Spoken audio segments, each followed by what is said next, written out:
Hello everyone, स्वागत है आप सभी का स्टेप टू सक्सेस क्लासेस में डेली करंट अफेयर सीरीज में।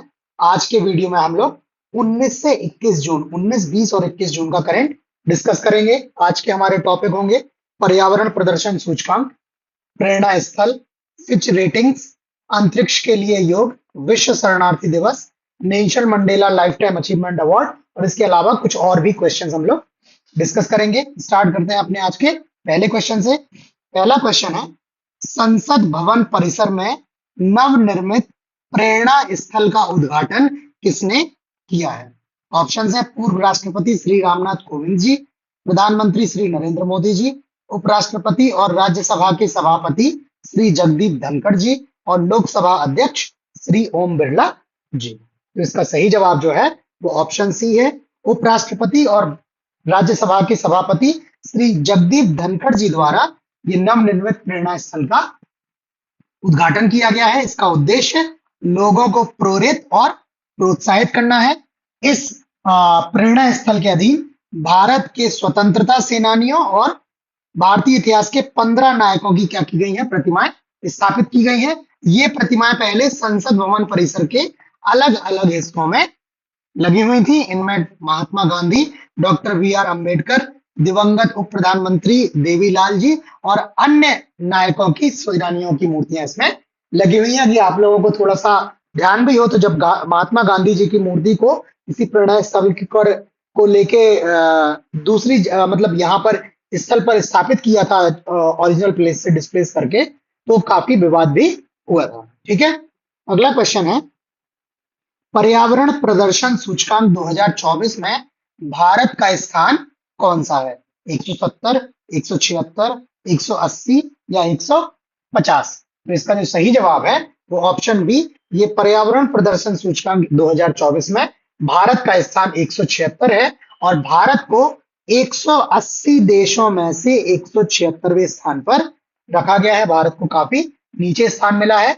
ये सूचकांक Yale centre for environmental law and policy और Columbia centre for international earth science information network द्वारा जारी किया गया है। इसमें वायु गुणवत्ता, अनुमानित उत्सर्जन, जैव विविधता और आवास जैसे 58 संकेतक क्या है? शामिल हैं। और इसमें कुछ संकेतक ऐसे हैं जहां पर भारत की स्थिति जो है थोड़ी सी अच्छी नहीं है, जिसकी वजह से भारत को इतना निचले स्थान पर रखा गया है। ठीक है, एक इंपॉर्टेंट फैक्ट यहाँ ये है कि भारत जो है वो ग्रीन हाउस गैसों का तीसरा सबसे बड़ा उत्सर्जक देश है। ठीक है, मतलब केवल 2 देश और हैं जो भारत से ज्यादा ग्रीन हाउस गैसों का उत्सर्जन करते हैं। भारत तीसरा सबसे बड़ा उत्सर्जक है। तो यहाँ पे आपका काम ये है कि आपको जो टॉप 2 ग्रीन हाउस गैसों के उत्सर्जक जो देश हैं उनके नाम खोजने हैं, और अगर आपको जानकारी हो तो आप नीचे कमेंट करके भी हमें बता सकते हैं।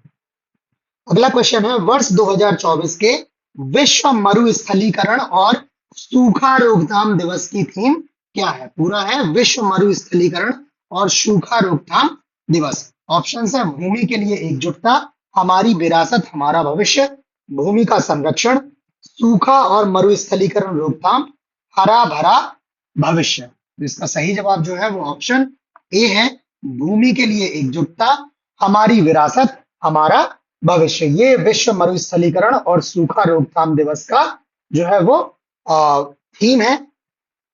बाकी प्रतिवर्ष 17 जून को विश्व मरुस्थलीकरण और सूखा रोकथाम दिवस के रूप में मनाया जाता है। इस दिवस को मनाने का जो उद्देश्य है, पृथ्वी पर घटते हरित आवरण जो ग्रीन कवर है, ठीक है, जो ग्रीन कवर है उस आवरण के बारे में जागरूकता फैलाना है। ठीक है, बाकी 2007 में संयुक्त राष्ट्र यूनाइटेड नेशंस ने 2010 से 2020 के दशक को रेगिस्तान और मरुस्थलीकरण के खिलाफ लड़ाई के लिए संयुक्त राष्ट्र दशक जो है वो घोषित किया था। ये कई दशक जो है वो किसी एक डेडिकेटेड वर्क के लिए यूएन घोषित करता है, तो वो दशक बहुत इंपॉर्टेंट हो जाते हैं। तो ये भी जो है वो आपका इंपॉर्टेंट है फैक्ट। ठीक, बाकी संयुक्त राष्ट्र ने 1994 में संयुक्त राष्ट्र मरुस्थलीकरण रोकथाम अभिसमय यूएनसीसीडी की स्थापना की हुई थी। ठीक है, तो ये सारे जो है वो इंपॉर्टेंट फैक्ट हो गए।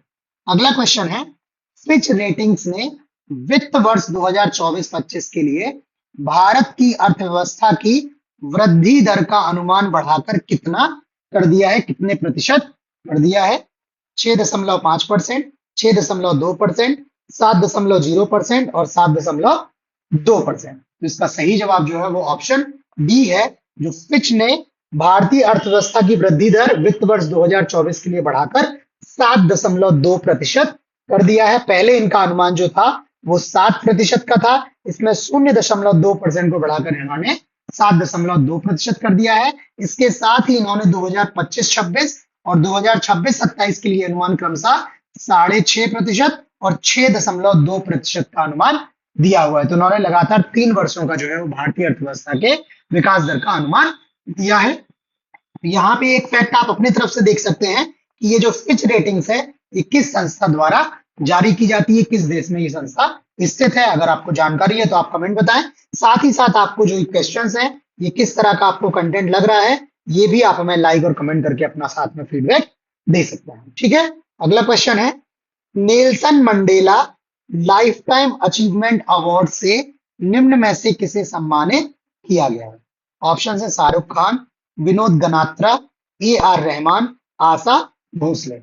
सही जवाब जो है वो ऑप्शन बी, ये विनोद गनात्रा जी जो हैं इनको Nelson Mandela life time achievement award से सम्मानित किया गया है। ये पुरस्कार दक्षिण अफ्रीका का पुरस्कार है जिससे इनको सम्मानित किया गया है और यह सम्मान उन्हें उनके फिल्मों में उनके योगदान के लिए प्रदान किया गया है। ठीक है, इन्होंने बच्चों के लिए जो सिनेमा की दुनिया है उसमें अपने अपार योगदान के लिए ये प्रसिद्ध है। मेनली ये है जो बच्चों की जो है सिनेमा बनाते हैं। इन्होंने बहुत से राष्ट्रीय और अंतर्राष्ट्रीय पुरस्कार जीते हैं जिसमें दूरदर्शन से जानकी नाथ पुरस्कार भी सम्मिलित है।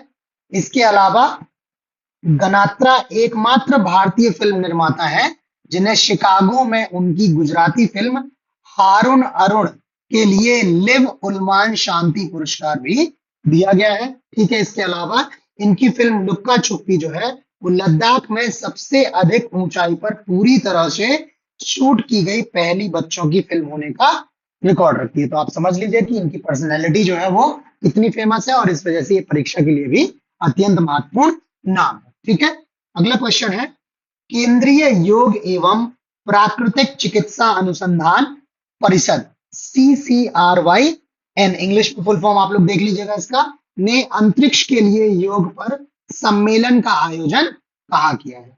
नई दिल्ली, मुंबई, बेंगलुरु और हैदराबाद। इसका सही जवाब जो है वो ऑप्शन सी, ये CCRYN ने अंतरिक्ष के लिए योग जो सम्मेलन है इस सम्मेलन का आयोजन बेंगलुरु में किया है। ये सम्मेलन CCRYN ने सव्यासा डीम्ड यूनिवर्सिटी जो बेंगलोर में ही है उसके सहयोग से ये सम्मेलन आयोजित किया है और इस सम्मेलन का उद्देश्य अंतरिक्ष यात्रियों सहित समाज को बेहतर बनाने के लिए विभिन्न क्षेत्रों के विशेषज्ञों के एक साथ आने पर केंद्रित है। सबको एक साथ जो है ये लेकर आना चाहते हैं। बाकी अंतरराष्ट्रीय योग दिवस की बात करें तो प्रति वर्ष 21 जून को अंतरराष्ट्रीय योग दिवस के रूप में आयोजित किया जाता है। ठीक है, सेलिब्रेट करते हैं और इसका उद्देश्य जो है वो समाज में जागरूकता बढ़ाना और योग अभ्यास को बढ़ावा देना, ये जो है ये इसके आयोजन का उद्देश्य है। और अगर वर्ष 2024 का जो दिवस है उसके थीम की बात करें, विषय की बात करें तो विषय है स्वयं और समाज के लिए योग। ये अपने आप में एक सेपरेट क्वेश्चन है बट इसको इसी के साथ में इंक्लूड कर दिया है। ठीक है, अगला क्वेश्चन, वर्ष 2024 के विश्व शरणार्थी दिवस का विषय क्या है? शरणार्थियों के अधिकार, शरणार्थियों के लिए न्याय, शरणार्थियों के साथ एकजुटता और शरणार्थियों के पुनर्वास। तो इसका जो सही जवाब है वो आपका ऑप्शन सी, शरणार्थियों के साथ एकजुटता जो है वो वर्ष 2024 के विश्व शरणार्थी दिवस का विषय है। प्रतिवर्ष 20 जून को विश्व शरणार्थी दिवस मनाया जाता है। ठीक है, और पहली बार 20 जून 2001 को 1951 के शरणार्थी सम्मेलन की 50वीं वर्षगांठ मनाने के लिए मनाया गया था। 2001 से प्रतिवर्ष 20 जून को विश्व शरणार्थी दिवस के रूप में आयोजित किया जाता है।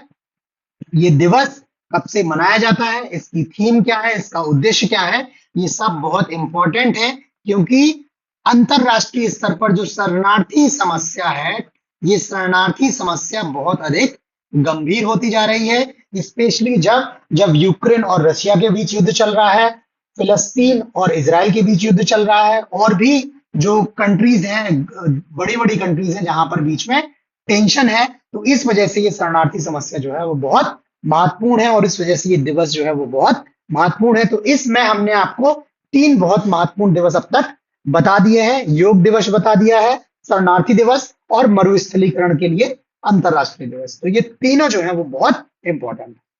अगला क्वेश्चन, राष्ट्रीय फोरेंसिक अवसंरचना संवर्धन योजना की अवधि क्या है? 2022 से 27, 23 से 28, 24 से 29 और 25 से 30। तो इसका सही जवाब ऑप्शन सी, ये जो राष्ट्रीय फोरेंसिक अवसंरचना संवर्धन योजना है, इसकी अवधि 2024 से 2029 तक 5 वर्ष की अवधि के लिए ये बनाया जा रहा है। ये जो योजना है ये केंद्रीय योजना है, जिसको गृह मंत्रालय, जो ये गृह मंत्रालय की योजना है, इसके प्रस्ताव को जो कैबिनेट है उस कैबिनेट ने मंजूरी दे दी है। ठीक है, और ये योजना वर्ष 2024-25 से 2028-29 की अवधि के लिए 2254.43 करोड़ के कुल वित्तीय परिव्यय के साथ मंजूरी दी गई है। लगभग 2000 करोड़ से अधिक रुपए इसके लिए स्वीकृत हुए हैं। और इस योजना के तहत राष्ट्रीय फोरेंसिक विज्ञान विश्वविद्यालय,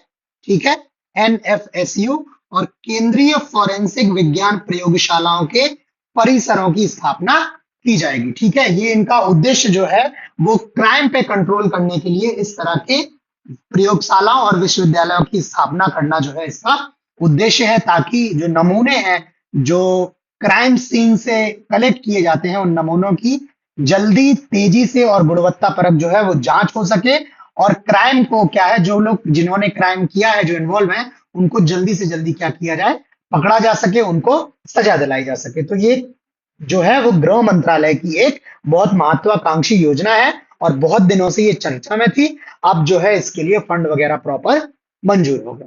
ठीक है, अगला क्वेश्चन है, प्रधानमंत्री श्री नरेंद्र मोदी ने 30,000 कृषि सखियों को प्रमाण पत्र कब प्रदान किए हैं? 16 जून 2024, 17 जून 2024, 18 जून 2024 और 19 जून 2024।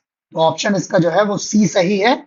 प्रधानमंत्री जी की जो यात्रा थी, बनारस यात्रा, उस बनारस यात्रा के दौरान इन्होंने 18 जून 2024 को 30,000 से अधिक जो है वो कृषि सखियों को प्रमाण पत्र प्रदान किए हैं। हालांकि बहुत सारी, मतलब 30,000 से कहीं अधिक सखियां जो हैं वो प्रशिक्षण प्राप्त कर चुकी हैं, किंतु अभी केवल 30,000 से अधिक सखियों को ही ये प्रमाण पत्र दिए गए हैं। ठीक है, बाकी अगर कृषि सखी कार्यक्रम है, उस कार्यक्रम के उद्देश्य की बात करें तो इसका जो मूल उद्देश्य है, ग्रामीण महिलाओं को सशक्त बनाना है। क्या करना है, इनको एम्पावर करना है। और एम्पावर कैसे करेंगे, इसमें ग्रामीण महिलाएं किस तरह अन्य किसानों का सहयोग कर खेती में उत्पादन को बढ़ाने में सहायता कर सकती हैं, इस बात का इन्हें प्रशिक्षण दिया जाता है। ठीक है, प्रशिक्षण के लिए इनको इस कार्यक्रम के अंतर्गत जो कृषि से संबंधित विभिन्न विषय हैं, उनमें से किसी एक विषय पर 56 दिनों का प्रशिक्षण दिया जाता है। उसके बाद एक परीक्षा भी होती है, और परीक्षा में सफल होने के बाद ही ये सर्टिफिकेट दिया जाता है। ठीक है, और ये जो सर्टिफिकेशन प्रोग्राम है, ये जो एक महत्वाकांक्षी प्रोग्राम है, लखपति दीदी कार्यक्रम, उस कार्यक्रम के उद्देश्यों के ये अनुरूप है। और लखपति दीदी कार्यक्रम के तहत सरकार का उद्देश्य 3 करोड़ लखपति दीदी बनाना है, जिसका एक आयाम क्या है, कृषि सखी भी है। ठीक है, तो बहुत से कार्यक्रम इसमें कृषि क्षेत्र से संबंधित हैं, जिनके तहत क्या है, ये इनको लखपति दीदी कार्यक्रम से जोड़ रहा है। अगला क्वेश्चन, लाल बहादुर शास्त्री अंतरराष्ट्रीय हवाई अड्डा कहाँ स्थित है, जिसके विकास के लिए कैबिनेट ने एक प्रस्ताव मंजूर किया? ऑप्शन है लखनऊ, वाराणसी, पटना और इलाहाबाद। इसका सही जवाब जो है वो ऑप्शन बी, जो लाल बहादुर शास्त्री अंतरराष्ट्रीय हवाई अड्डा है, ये बनारस में स्थित है। ठीक है, और इसके जो है विकास के लिए, रीडेवलपमेंट के लिए एक नया जो है वो प्रस्ताव कैबिनेट ने मंजूरी दे दी है। ठीक है, ये प्रस्ताव जो है वो भारतीय विमानपत्तन प्राधिकरण का प्रस्ताव था, जिसको मंजूरी मिली है। इस विकास होगा या रीडेवलपमेंट है, उसमें एक नया टर्मिनल भवन, रनवे एक्सटेंशन, समानांतर टैक्सी ट्रेस और संबद्ध कार्यों का निर्माण करना है। और ये जो रीमॉडलिंग जब हो जाएगी, इससे इस हवाई अड्डे की जो यात्री हैंडलिंग क्षमता है, ये बढ़कर 9.9 मिलियन या लगभग 99 लाख, 1 करोड़ यात्री प्रति वर्ष की जो है इसकी हैंडलिंग क्षमता हो जाएगी। और जो नया टर्मिनल भवन बनाना है, उससे अकेले 6 मिलियन या 60 लाख यात्री प्रतिवर्ष हो जाएगी। और 5,000 पीक आवर यात्रियों को संभालने के लिए इसको डिजाइन किया गया है। ठीक है, तो आज करंट अफेयर्स में इतना ही। बाकी आपको वीडियो कैसा लगा, प्लीज लाइक करके कमेंट करके अपना फीडबैक जरूर दें। बाकी नए क्वेश्चंस के साथ जल्द मिलते हैं, तब तक के लिए धन्यवाद।